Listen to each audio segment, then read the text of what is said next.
नमस्कार। स्वागत है आपका इंडिया न्यूज़ 28 में। आइए बात करते हैं तमिलनाडु की कुछ खास खबरों की।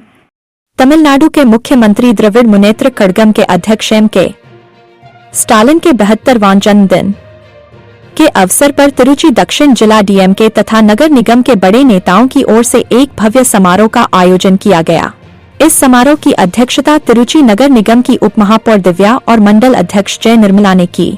इस अवसर पर विशेष अतिथि के रूप में तिरुचि दक्षिण जिला डीएमके के सचिव तथा तमिलनाडु के स्कूल शिक्षा मंत्री अनबिल महेश पोयमोजी और मानव संसाधन प्रबंधन तथा पूर्व सैनिक कल्याण मंत्री कायालविजी सेल्वराज ने भाग लिया। इसके अलावा सहायक वकील मोहन और शर्मिला भी उपस्थित थे। नगर सचिव मधिवानन और पूर्व विधायक इनिको रुद्रराज ने भी इस कार्यक्रम में भाग लिया। कार्यक्रम में मुख्य बातें डीएम के अध्यक्ष द्वारा किए गए कार्यों और तमिलनाडु के मुख्यमंत्री के रूप में उनकी उपलब्धियों पर एक पैनल चर्चा का आयोजन किया गया, जिसमें युवा वक्ताओं ने भाग लिया। मंत्री अनबिल महेश पोयमोजी और मंत्री कायालविजी सेल्वराज ने अपने विशेष संबोधन में मुख्यमंत्री स्टालिन की योजनाओं के बारे में चर्चा की। अनबिल महेश पोयमोजी ने कहा कि तमिलनाडु में जो योजनाएं लागू की जा रही हैं, उसी तरह की योजनाएं कर्नाटक, तेलंगाना और भाजपा शासित राज्यों में भी लाने की बात की जा रही है। उन्होंने यह भी कहा कि अगले चुनाव को लेकर सोचने वालों के बीच तमिलनाडु के मुख्यमंत्री अगली पीढ़ी के बारे में सोच रहे हैं। कायालविजी सेल्वराज ने कहा कि महिलाओं की कठिनाइयों को काम करने के लिए योजनाएं लाई गई हैं ताकि उनकी विकास और प्रगति हो सके। उन्होंने यह भी कहा कि मुख्यमंत्री अपने अधिकारों के लिए लगातार संघर्ष कर रहे हैं और तमिलनाडु विभिन्न क्षेत्रों में निरंतर विकास कर रहा है। कार्यक्रम में कॉलेज के छात्रों और युवा वक्ताओं ने तमिलनाडु के मुख्यमंत्री की उपलब्धियों और विपक्षी पार्टियों की स्थिति पर भी अपने विचार रखे। त्रिची से मुख्य संवाददाता वी बालाजी की रिपोर्ट। சிறப்பு செய்த மாண்புமிகு பள்ளிக்கல்வித்துறை அமைச்சர் அவர்களுக்கும் சிறப்பினை ஏற்ற பெருமக்களுக்கும் நன்றி.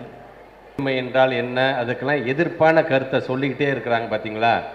ஆரியன் ஸ்கூல் ஆஃப் லா என்கின்ற அந்த ஸ்கூல் அதற்கு எதிர்ப்பு கருத்துக்களாக நம்மளை நாம் எப்படி அரவணைத்துக் கொள்ள வேண்டும், உண்மையான பெண் உரிமை என்றால் என்ன, பெண் சுதந்திரம் என்றால் என்ன என்று பெண்களுக்காக வாதாடக்கூடிய ஒரு வழக்கறிஞர் நமக்கு தேவை பார்த்தீங்களா.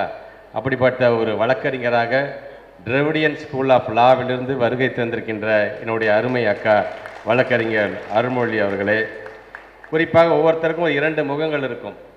அது போன்ற ஒரு முகத்தை நம்ம எல்லாருமே தெரிஞ்சவங்க தான் இங்கே வருகை தந்திருக்கின்ற அன்பு சகோதரி ஷர்மிளா அவர்களை பற்றி.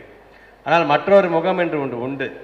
இன்றைக்கு இருக்கின்ற ட்ரெண்டில் சமூக வலைதளத்தில் தவறான கருத்துக்களை பரப்பும் பொழுதும் சரி, அது ஏதாச்சும் ஒரு பெண்கள் இங்கே தங்களுடைய உரிமை சார்ந்து பேசும்பொழுது, நாட்டு நடப்பை சார்ந்து பேசும் பொழுது உடனடியாக அந்த பெண்களை பற்றி ஒரு குறிப்பை சொல்லி அந்த பெண்களை பாராட்டுகின்ற, அவர்களை ஊக்கப்படுத்துகின்ற விதம் இன்றைக்கு சமூக வலைத்தளத்தை தனக்கென்று ஒரு தனியாக ஒரு ஃபேன்ஸ் கிளப்பே வச்சிருக்கின்ற உடைய அன்பு சகோதரி ஷர்மிளா அவர்களையும் நம் அனைவரின் சார்பாக நான் வருக வருக வருக என்று வரவேற்பதிலே மகிழ்ச்சி அடைகின்றேன்.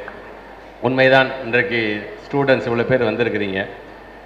ஸ்டூடெண்ட்ஸாக இருக்கின்ற நீங்களாக இருந்தாலும் சரி, இங்கே ஒரு தாய்மார்களாக உங்களை படிக்க வைக்கக்கூடிய தாய்களாக வருகக்கூடியவர்களாக இருந்தாலும் சரி, அல்லது நம்ம பேத்தி நல்லா படித்தா வந்தால் போதும்பான்னு நினைக்கக்கூடிய இங்கே வருகை தந்திருக்கின்ற பெரியவர்களாக இருந்தாலும் சரி, ஒரு காலத்தில் இப்படிலாம் நம்ம உட்கார வச்சுலாம் நம்ம வந்து யாரும் அழகு பார்க்கல, எல்லாம் உங்கள் வீட்டில் இருந்தால் போதும் அப்படின்னு நினச்சிட்டு இருந்த ஒரு உலகம். ஆனால் இது எல்லாம் உடைத்து எறிந்திருக்கிறோம் என்று சொன்னால் அதற்கு காரணம் தந்தை பெரியார், பேரறிஞர் அண்ணா, முத்தமிழர் கலைஞர். இன்றைக்கு அந்த வழியில் இருக்கிற மாண்புக்கு தமிழ்நாட்டுடைய முதலமைச்சர் என்பதை இங்கே மறந்துருக்கக்கூடாது. அதனால் சட்டமன்ற உறுப்பினர் இங்கே பேசும்பொழுது சொன்னோம், இன்றைக்கி தமிழ்நாடு முதல் நாங்கள் சொல்லிட்டு இருக்கிறது, பெருமையாக சொல்கிறது என்ன, பெண்கள்லாம் தங்களுடைய சொந்த காலில் நிற்க வேண்டும், அதற்கு அவர்களுக்கு தேவை என்ன என்று பார்க்கும்போது தமிழ்நாட்டு முதலமைச்சருடைய உன்னதமான திட்டம்தான் விடியல் பயணம் என்கிற திட்டத்தில் பெண்கள்லாம், எங்களுடைய பெண்கள்லாம் பேருந்திலே பயணம் செய்யும் பொழுது கட்டணம் இல்லாமல் பயணம் செய்ய வேண்டும் என்கின்ற ஒரு திட்டம். அது மட்டுமல்ல, இந்த 4 வருஷத்தில் இன்னைக்கு சுயோதி குழுக்கள் மூலமாக வழங்கப்பட்ட கடனுடைய அளவு மட்டும் பார்த்தீங்கன்னா 1,05,000 கோடியை இன்னைக்கு வழங்கியிருக்கின்றோம் நாங்கள்.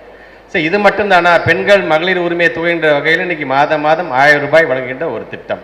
சரி, இது மட்டும்தானா? காலை உணவு திட்டங்கள் மூலமாக பெண்களுக்கான அந்த பாரத்தை குறைக்கின்ற விதத்தில் இன்னைக்கு காலை உணவு திட்டத்தை கொண்டு வந்திருக்கின்றோம்.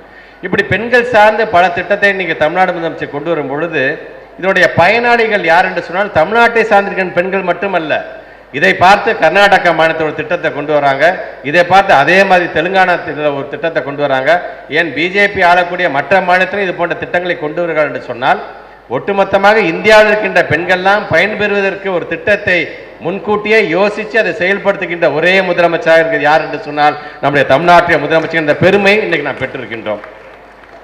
சரி, இது ஒரு பக்கம் இருக்கட்டும். நிதிநிலை அறிக்கையை நீங்கள் பார்க்கும் பொழுது அந்த நிதிநிலை இருக்கிற பல்வேறு திட்டங்கள் நம்ம சொல்லிட்டு இருக்கோம். நாங்கள் வேகமாக அந்த நிதிநிலை அறிக்கையை படித்து நம்ம கடந்து போயிடுறோம் மிக வேகமாக. ஆனால் அதில் துல்லியமாக நீங்கள் அந்த நிதிநிலை அறிக்கையை நீங்கள் படிக்கும் பொழுது ஒரு மிகப்பெரிய ஒரு உன்னதமான திட்டத்தை தமிழ்நாடு முதலமைச்சர் கொண்டு வந்திருக்கார். அதை நீங்கள் உற்று கவனிக்க வேண்டும். நீங்கள் தவிக்கிற வாய்க்கு ஒருத்தருக்கு தண்ணி கொடுத்தா கூட என்ன சொல்கிறோம், நம்ம நீ நல்லா இருப்பா, உன் குடும்பம் நல்லா இருக்குன்னுப்பா, நீ நோய் இல்லாமல் நீ நல்லா இருக்குன்னுப்பா என்று நாம் வாழ்த்துகின்றோம். ஆனால் தமிழ்நாட்டுடைய முதலமைச்சர் ஒரு திட்டத்தை கொண்டு வருகின்றார்.